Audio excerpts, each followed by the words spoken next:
नमस्कार, आप सभी का हमारे इस विशेष कार्यक्रम में एक बार फिर स्वागत है, जहां हम आपको घर बैठे नवरात्रि के पावन अवसर पर मां की 9 रूपों का दर्शन करवा रहे हैं। जिस प्रकार नवरात्रि में मां दुर्गा के रूपों की पूजा की जाती है, जैसे कि प्रथम दिन माता शैलपुत्री का था, द्वितीय दिन मां ब्रह्मचारिणी का, तृतीय दिवस माता चंद्रघंटा, उसी प्रकार आज नवरात्रि के चौथे दिन हम माता के चौथे रूप मां कुष्मांडा की पूजा करते हैं। देवी कुष्मांडा को अष्टभुजा देवी भी कहा जाता है, क्योंकि देवी कुष्मांडा की 8 भुजाएं हैं, जिनमें कमंडल, धनुष, बाण, कमल, पुष्प, शंख, चक्र, गदा, हस्त और सभी सिद्धियों को देने वाली जपमाला है। माँ के हाथों में इन सभी चीजों के अलावा कलश भी होता है, जो असुरों के रक्त से भरा होता है। माँ कुष्मांडा का वाहन सिंह है और इनके स्वरूप की पूजा करने से भय से मुक्ति मिलती है। वाराणसी के दुर्गा कुंड में मां दुर्गा के मंदिर देवी कुष्मांडा के स्वरूप की पूजा करने के लिए जाना जाता है। हम आपको इसी मंदिर का घर बैठे दर्शन करवाएंगे। नवरात्र के चौथे दिन मां कुष्मांडा के दर्शन का विधान है। ऐसे में आज हम वाराणसी के कुष्मांडा मंदिर में खड़े हैं, जो यहाँ पर दुर्गा मंदिर के नाम से भी प्रख्यात है। मां कुष्मांडा देवी के बारे में ऐसी मान्यता है कि मां ने अपनी एक हल्की मुस्कान से ही संसार में फैले अंधकार को दूर कर दिया था। मां कुष्मांडा देवी के बारे में अगर उनके भोग की बात करें तो मां को कच्चा राशन और सौंफ इलायची चढ़ाने से मां जल्द ही अपने भक्तों की सभी मनोकामनाओं को पूरी करती है। हमारा नाम है पंडित अनंजय मिश्र। गुरुजी, नवरात्र के किस दिन माता की पूजा होती है, क्या विशेषता है? नवरात्र में चौथा दिन माँ का पूजा होता है। माँ कुष्मांडा का यहाँ माने निवास स्थान है। माँ यहाँ स्वयं प्रकट हुई है और यहाँ का मंत्र है जय दुर्गे महाभागे काशी क्षेत्र निवासिनी सर्वदुख हरे देवी नारायणी नमोस्तुते। आदि शक्ति माँ जगदम्बा माँ कुष्मांडा यहाँ पे स्वयं विराजमान है। या देवी सर्वभूतेषु कुष्मांडा रूपेण संस्थिता नमस्तस्यै नमस्तस्यै नमस्तस्यै नमो नमः। यहाँ पे जो भी व्यक्ति दर्शन करने के लिए आता है, एक बार दर्शन करने से एक कुल का पाप कर जाता है, ऐसा यहाँ का मान्यता है। और देवी भागवत जो पुराण है ये कहता है। देवी भागवत पुराण में यहाँ का पूरा महिमा दिया हुआ है। चौथे दिन माता कुष्मांडा की पूजा क्यों करते हैं, क्या इसके पीछे इतिहास है, कुछ बताएं उसके बारे में। एक माँ 9 दुर्गा है ना, तो चौथा दिन जो है माँ कुष्मांडा का दिन होता है।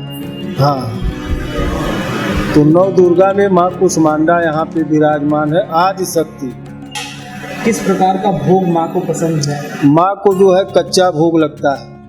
जैसे कच्चे भोग में क्या है?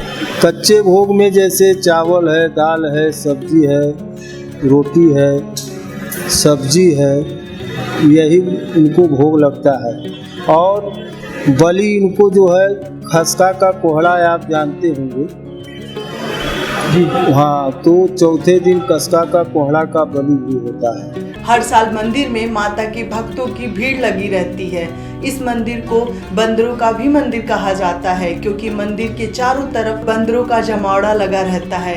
कहा जाता है कि सन 1780 में अहिल्याबाई होलकर ने इस मंदिर को बनवाया था। कुछ कहानियों की अभी भी मान्यता है कि यह मंदिर भगवान के चमत्कार से अपने आप पृथ्वी पर दिखने लगा।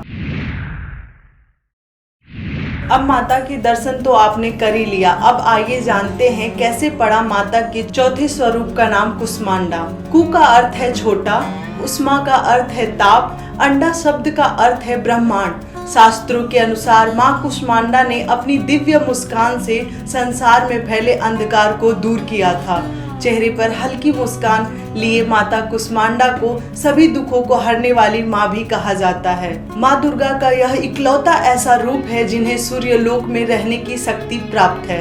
माँ कुष्मांडा की पूजा करने से भक्तों के कष्ट दूर होते हैं। कार्यक्रम में आगे बढ़ते हुए आइए जानते हैं कैसे करें माँ कुष्मांडा की पूजन नवरात्रि के चौथे दिन।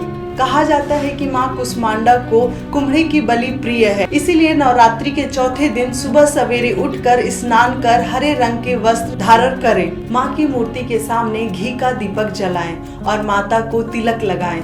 फिर देवी को हरी इलायची, सौंफ और कुम्हड़े का भोग लगाएं। फिर माँ कुष्मांडा के मंत्र का जाप 108 बार करें। इसके बाद माँ कुष्मांडा की आरती उतारें और किसी ब्राह्मण को भोजन कराएं या दान दें। इससे माँ प्रसन्न होंगी। इसके बाद प्रसाद सभी में बांट दें। मान्यता है कि श्रद्धा भाव से माँ कुष्मांडा को जो भी अर्पित किया जाए उसे वह प्रसन्नता पूर्वक स्वीकार कर लेती हैं। माँ कुष्मांडा को मालपुए का भोग अति प्रिय है। यदि आप इसे चढ़ा पाएं तो अवश्य चढ़ाएं। इसके बाद शाम को फिर माता की आरती करें और भोग चढ़ाएं। प्रसाद ग्रहण कर आप यदि व्रत रख रहे हैं तो आप अपने व्रत को तोड़ सकते हैं। फिर आप जल और सात्विक भोजन कर सकते हैं।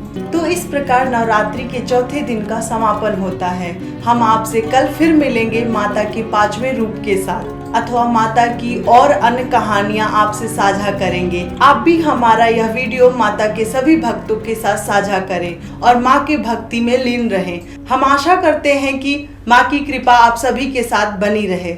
धन्यवाद। पेश है न्यूज बकेट हिंदी मासिक पत्रिका। पढ़ें इस महीने की पूरी खबर विस्तार से हमारे न्यूज बकेट की मैगजीन में। हमारी ई मैगजीन को मुफ्त में पढ़ने के लिए अभी लॉग इन करें www.newsbucket.in पर। इसके अलावा रोज की ताज़ा खबरों के लिए हमारे YouTube चैनल को तुरंत सब्सक्राइब करें।